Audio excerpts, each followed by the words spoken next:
and welcome to Sanyukta Singh Studio, guys. And this is probably the last episode of this session, guys, because abhi first phase आपका होने वाला है exam, and many questions have been asked from me on my Instagram. Also, even I need to explain my students, so why not make a video for everyone, because ये आप सबको बहुत help करेगा. And the question is कि ma'am 3 hours में how are we going to solve our CAT paper, अगर 4 questions आ जाते हैं तो, या फिर 3 questions भी होते हैं.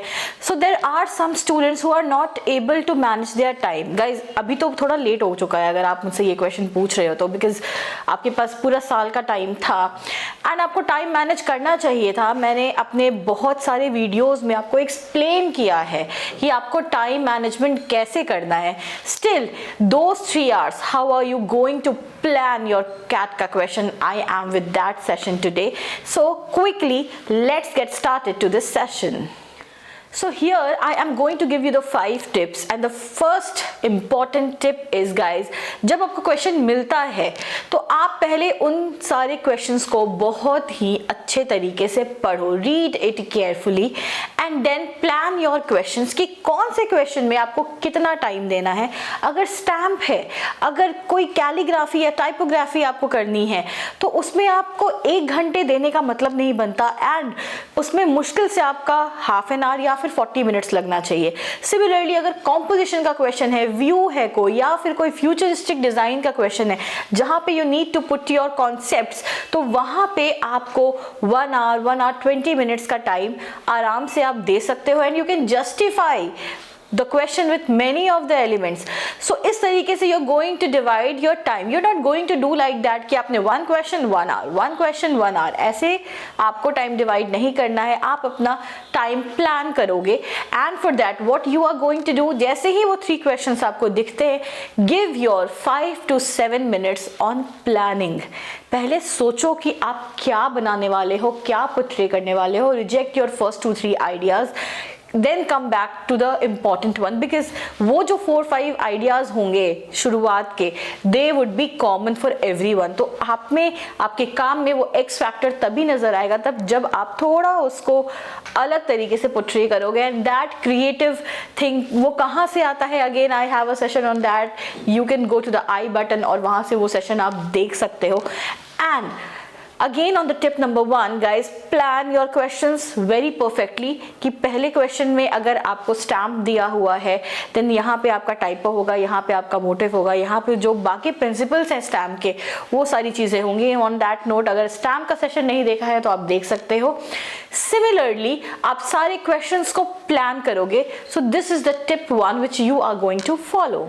Now let's come back to tip number 2, and it is, guys, since this time people, authorities, NIFT के आपको अलाउ किया हुआ है that you can use poster colors. So poster colors कहीं पे आपका काम थोड़ा सा easy बना देता है, in the form like अगर आपको कहीं पे टाइपो करनी है तो वो easy हो गया आपके लिए. अगर कहीं पे आपको बैकग्राउंड क्रिएट करना है तो आपके लिए easy हो गया, because पेंसिल कलर से लिटरली बैकग्राउंड क्रिएट करना बहुत टफ है. एंड अगर you are using water in your pencil colour, so ठीक है, आई नो कि थोड़ा सा आप कॉर्नर्स पे शेड करके उसको वाटर से मर्ज कर सकते हो, and that is again easy and a very convenient way. But एक और तरीका है जिससे आप, सेकेंड टिप में मैं आपको यही बताना चाह रही हूँ कि you can create your backgrounds prior. जैसे कि मान लो 3 क्वेश्चंस हैं and one of the question is poster और one of the question is like composition, जहाँ पे स्काई भी दिखानी है, आपको ग्राउंड भी दिखाना है. प्रोबेबली हो सकता है कि ऐसा क्वेश्चन आए, नहीं भी आए, but there are many posters and stamps का क्वेश्चन, तो वहाँ पे you need a background. And there are students जो बैकग्राउंड को वाइट भी रखेंगे, बट मुझे लगता है एंड जब भी आप कोई कलर फिल करते हो बैकग्राउंड में, that enhances your work. So in that case आप क्या कर सकते हो, if the questions are like that कि कोई स्टैम्प है, पोस्टर है, कॉम्पोजिशन है, तो you can take very light colour. So अगर आपने येलो ले लिया, अगर आपने ऑरेंज ले लिया, या फिर बिल्कुल स्काई ब्लू, लाइट ब्लू ले लिया, again to make that blue very light you are going to make a tint, तो उसके लिए आप व्हाइट यूज करोगे. So more of the white और बिल्कुल pinch of a blue, yellow, हल्का सा ग्रीन हो गया, ऑरेंज हो गया. तो ये कलर्स आप लेकर के विद द फ्लैट ब्रश आप पोस्टर कलर से एक बैकग्राउंड क्रिएट करके रख सकते हो. एंड वो बैकग्राउंड आपने क्रिएट किया और आपने उसको साइड रख दिया, एंड अगेन आपने दूसरे क्वेश्चन पे अपना काम करना शुरू कर दिया। मीनवाइल जब आप सेकंड क्वेश्चन पे अपना काम कर रहे होगे वो ऑटोमेटिकली सूख जाएगा इन योर कमिंग 10 मिनट्स जब तक आप उस क्वेश्चन पे आओगे। सो ये एक बहुत बड़ा फायदा है इस ऑनलाइन एग्जाम का। So you have all the sheets separate, तो इसलिए आप पोस्टर कलर्स यूज कर सकते हो। You can create a background, तो जितने में you are going to solve the futuristic design question और द ऑब्जेक्ट ड्राइंग क्वेश्चन, आप एक बैकग्राउंड स्टैम्प के लिए या फिर पोस्टर के लिए या फिर कॉम्पोजिशंस के लिए क्रिएट करके आराम से रख सकते हो। अगर आप कोई कॉम्पोजिशन बना रहे हो and you going to show the sky और you are going to show the ground, तो आप एक ग्रीन, हल्के से ग्रीन का बैकग्राउंड या हल्के से ब्लू का and with mixture of white आपने एक बैकग्राउंड क्रिएट कर दिया। अब आप उसके ऊपर if you are making a cloud तो आप उसको और भी व्हाइट से एनहांस कर सकते हो और आप ग्राउंड को और भी ग्रासेस या फिर डिफरेंट शेड्स ऑफ ग्रीन से एनहांस कर सकते हो। सो इस तरीके से it is going to enhance your whole artwork जो आप वहां पे क्वेश्चन नंबर 2 और 3 जिसके लिए भी आप कर रहे होगे। So this was the second most important tip. Let's move on to the tip number 3। Now I have got a lot number of questions कि मैम कॉम्पोजिशंस कैसे बनाए या फिर पर्सपेक्टिव कैसे बनाए, ये तो बन नहीं रहा है हमसे, और ये कैसे अच्छा दिखेगा। सो गाइस, सबसे पहले तो मैं आपको ये बताऊंगी in compositions what do students do, they make the zoom out view. अब जूम आउट व्यू का मतलब क्या है कि अगर आप मान लो ये रूम है मेरा and you are standing on the corner and you are going to capture a picture, तो आपको सारी चीजें दिखेंगी, आपको वास भी दिखेगा, आपको प्लांट भी दिखेगा, आपको शेल्फ्स भी दिखेंगे, table, chair, there will be an number of elements जो कि आपको बनाना पड़ेगा। So always choose zoom in for your compositions. आप कोशिश करो कि आप जितना नजदीक आकर के जो रिक्वायरमेंट है आपकी क्वेश्चन की पहले आप उसको डिपिक्ट करो। If the question is requiring कि you have to make 2 human figure and a dog और 2 human figure a motor bike and something like आप स्ट्रीट पे हो, तो वहां पे सबसे पहले आपको फोकस वो 2 ह्यूमन फिगर एंड आपको स्ट्रीट एंड आपको बाइक पे करना पड़ेगा, ना कि you're going to make the buildings also, you're going to make the trees also and other elements also, because that is not even demanded and that will increase your workload for that composition. So that's why जब भी compositions बना रहे हो या कोई भी view बना रहे हो, क्वेश्चन को पढ़ो कि सबसे पहली बेसिक रिक्वायरमेंट क्वेश्चन की क्या है, पहले उसको बनाओ, तब जाकर के बाकी चीजों को आप सपोर्टिव एलिमेंट के तौर पे बनाओ। So this is how you are going to work on compositions और views. Let's move on to tip number 4। Now let's come back to the colouring part guys. If the question is not demanding कि use colours, तो फिर आपको कोई ज़रूरत भी नहीं है कि आप कलर करो, और कई बारी क्वेश्चन में ये मेंशन होगा कि use pencil shading only, then you are sorted कि you are going to do pencil shading. But अगर मेंशन नहीं है एंड अगर आपका मूड भी नहीं है करने का colour, so that is fine. But अगर you are fine, you are good with Staedtlers, you are good with poster colours and कोई भी चीज मेंशन नहीं है कि कलर करना है या नहीं करना है, then my suggestion would be कि do colouring, because colouring enhances your work और ये आपकी पेंसिल एंड कलरिंग हैंडलिंग को दिखाता है for the faculty who is judging your that worksheet. So it's very important guys कि अगर कलरिंग बोला गया है then you do the coloring part. But what is smart coloring? It's nothing कि you are using 4, 5, 7, 8 colors in a composition or any view, or you are making a comic strip and आपने उसमें बहुत सारे colors use किए, नहीं। You can do the smart coloring also. And smart coloring का मतलब होता है कि including black and white you use one break colour, like अगर आपने येलो यूज कर लिया या ऑरेंज यूज कर लिया along with that black and white, तो ऑटोमेटिकली वो आपके कॉमिक स्ट्रिप को एनहांस कर देता है।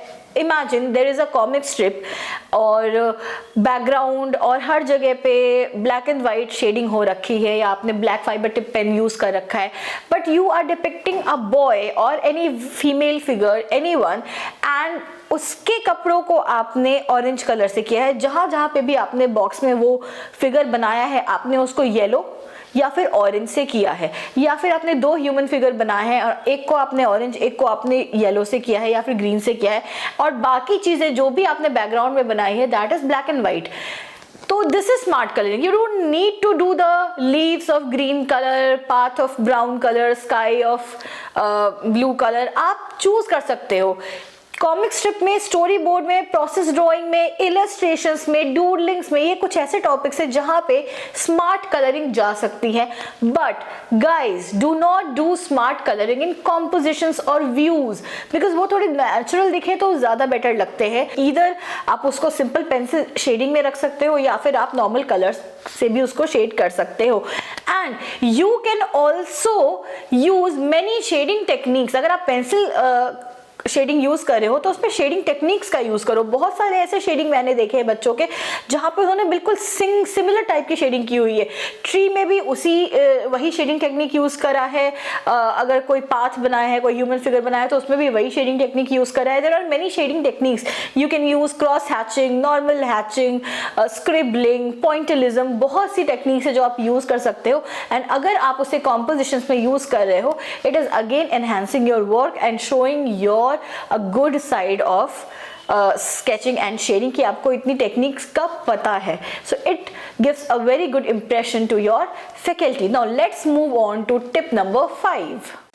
Now again I'm going to address a very important point, guys. The size of the paper is A4 and sometimes what students do कि 40 marks का question है, 30 marks का question है and they end up making in a very small portion of that paper, like बहुत छोटा बनाते हैं, 2 inches का, 3 inches का. कोई टी शर्ट डिज़ाइन करनी है, कोई प्रोडक्ट बनाना है, कोई फ्यूचरिस्टिक डिज़ाइन करना है या anything, they are doing in very small area. तो आप बताओ मुझे, is it going to justify your 30 and 40 marks? No. Use maximum of the area of the given page. जो अगर A4 साइज आपको पेपर दिया गया है तो आप उसका 70% एरिया यूज करो in sketching and drawing, then only you are going to get a very good marks. And अगर स्पेसिफिकेशंस की रिक्वायरमेंट है गाइज, तो मैंने ये भी देखा है बच्चे स्पेसिफिकेशंस दे आर हॉरिजॉन्टल भी है, वर्टिकल भी है, इस साइड भी लिख लिया है, इस साइड भी लिख लिया है. नहीं, this is not the correct way. This is the very unprofessional way when you are writing a specification. अगर एक तरफ स्पेसिफिकेशन लिख रहे हो तो एरो दे करके आप एक तरफ ही उस स्पेसिफिकेशन को लिखो. It is the correct way and it will make your work more neat and presentable. And ये सारी चीजें एक फैकल्टी देखते हैं और इस पे ही मार्क्स मिलता है आपको. So this was the 5 tips I was talking about. I hope it was helpful for you. And if you have any doubt, guys, you have got only 2 days. Come back to the comment section and put up your queries there. Guys, I would try to come live on 5th and answer your all the questions. And this was it. This is your Sanyukta Singh and I'm going to sign off. And guys, I'm going to meet when the situation test का आपका notification आएगा. And all the best, guys. Exam दे करके आओ और please मुझे बताओ कि मेरे चैनल ने आपको कितना हेल्प किया है आपके एग्ज़ाम के लिए, बिकॉज ये मेरे लिए बहुत इम्पॉर्टेंट है. And I want all of you to succeed. At least अभी फेज़ 1 पे फोकस करो और मैं बिल्कुल चाहूँगी कि ये आपका निकले. एंड प्लीज़ अपने वाईफाई कनेक्शंस का ध्यान रखना, बिकॉज सिर्फ वहाँ पे ही आपको इंटरप्शन हो सकती है, नहीं तो this exam of online exam is going to be very smooth. Till then, bye bye, take care.